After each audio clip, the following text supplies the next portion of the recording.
Mind Expander TV. Hi hello viewers, welcome to mind expander TV.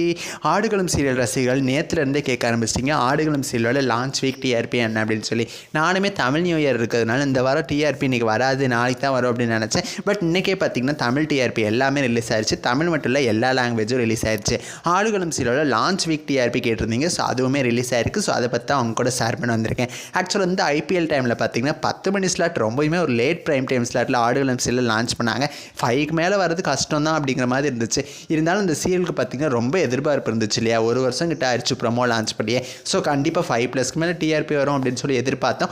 கொஞ்சம் கம்மியான TRP தான் வாங்கியிருக்கு. லான்ச் வீக் 4.68 டிஆர்பி வாங்கியிருக்கு.